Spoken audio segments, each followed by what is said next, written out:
తెలంగాణ సంస్కృతి సాంప్రదాయాలకు ప్రతీకే బోనం. డప్పు చప్పుళ్ళు, పోతురాజుల ఆటలు, బోనం కుండలతో అమ్మవారిని అందరూ సంతోషంగా కొలుచుకునే పండుగే బోనం.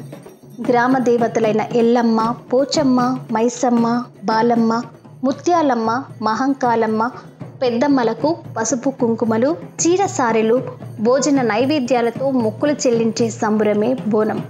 పురాణాల ప్రకారం 7 అక్కా చెల్లెళ్ళ అమ్మవార్ల తమ్ముడే పోతురాజు. ఈ పోతురాజుల ఆటలతోనే జాతర సంబరాలు అంబరాన్నంటుతాయి. ప్రతి ఏటా భాగ్యనగరంలో గోల్కొండ బోనాలతో బోనం పండుగ మొదలవుతుంది. కాకతీయ రాజులలో ఒకరైన ప్రతాపరుద్రుడు గోల్కొండలోని శ్రీ జగదాంబిక ఆలయంలో బోనాల సమయంలో ప్రత్యేక పూజలు చేసినట్లు పెద్దలు చెబుతారు.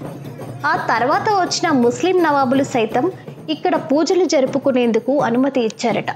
హైదరాబాద్లోని జగదాంబిక అమ్మవారి ఆలయం అతి పురాతనమైనదిగా చరిత్ర చెబుతోంది. అందుకే ఇక్కడే తొలి బోనాన్ని ప్రారంభిస్తారు. ఇక రెండో బోనం బల్కంపేట రేణుక ఎల్లమ్మ గుడిలో సమర్పిస్తారు. మూడో బోనం సికింద్రాబాద్లోని ఉజ్జయిని మహంకాళి ఆలయంలో ఎత్తుతారు. సికింద్రాబాద్లోని ఉజ్జయిని మహంకాళి ఆలయానికి కూడా ఓ చరిత్ర ఉంది. బ్రిటిష్ పాలనా సమయంలో ఈ ప్రాంతానికి చెందిన సూరటి అప్పయ్య అనే వ్యక్తి ఆంగ్లేయుల రాజ్యంలో చేరిన తర్వాత 1813వ సంవత్సరంలో మధ్యప్రదేశ్లోని ఉజ్జయినికి బదిలీ అయ్యాడు. ఆ సమయంలో భాగ్యనగరంలో ప్లేగ్ వ్యాధి సోకి కొన్ని వేల మంది చనిపోయారు. ఆ విషయం తెలుసుకున్న ఆయన సహోద్యోగులతో కలిసి ఉజ్జయిని అమ్మవారి ఆలయానికి వెళ్ళి తమ ప్రాంత ప్రజలకు రక్షించమని కోరుకున్నాడట. భాగ్యనగరంలో ఆ వ్యాధి తగ్గితే ఆ ప్రాంతంలో ఉజ్జయిని అమ్మవారికి ఆలయం కట్టేస్తానని మొక్కుకున్నారట. ఆయన మొక్కగానే ఆ వ్యాధి తగ్గిపోవడంతో 1815లో తను నగరానికి తిరిగొచ్చి అమ్మవారి విగ్రహాన్ని ప్రతిష్ఠించి ఆలయ నిర్మాణాన్ని దగ్గరుండి పూర్తి చేయించారు. అప్పటి నుంచి ఇక్కడ ప్రతి సంవత్సరం ఆషాఢ మాసంలో బోనాల పండుగ ఘనంగా జరుగుతోంది. ఒకప్పుడు తెలంగాణ వ్యాప్తంగా ప్రతి ఊరిలో బోనాల పండుగను ఘనంగా జరుపుకునేవారు.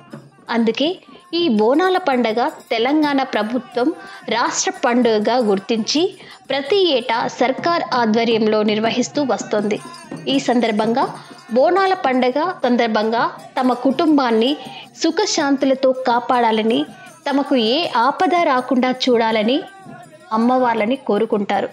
ఈ బోనాలు తెలంగాణ రాష్ట్రంతో పాటు ఆంధ్రాలోని రాయలసీమ, కర్ణాటకలోని కొన్ని ప్రాంతాల్లోనూ జరుపుకుంటారు.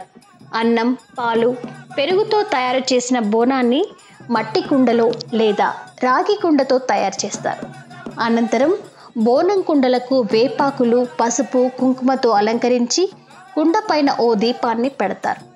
వీటిని మహిళలు నెత్తిన పెట్టుకొని మేళ తాళాలతో, డప్పు చప్పుళ్ల మధ్య భక్తి శ్రద్ధలతో ఆలయాలకు తీసుకెళ్లి బోనం కుండలను అమ్మవారికి నైవేద్యంగా సమర్పిస్తారు.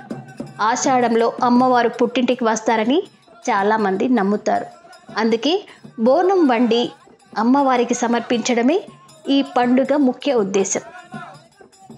ఇక చివరిగా బోనాల జాతరలో చివరి రోజు ఘట్టంలో ఓ స్త్రీ భవిష్యవాణి చెబుతుంది.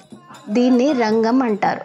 ఇలా ఆషాఢ మాసంలో మొదటి ఆదివారం ప్రారంభమైన బోనాలు 4 వారాల పాటు తెలంగాణ రాష్ట్రంలో ఎంతో ఘనంగా జరుపుకుంటారు. చివరగా ఏనుగు మీద అమ్మవారి విగ్రహాన్ని తీసుకెళ్లి మూసీ నదిలో నిమజ్జనం చేస్తారు. దీంతో బోనాల పండుగ సంబరాలు ముగుస్తాయి.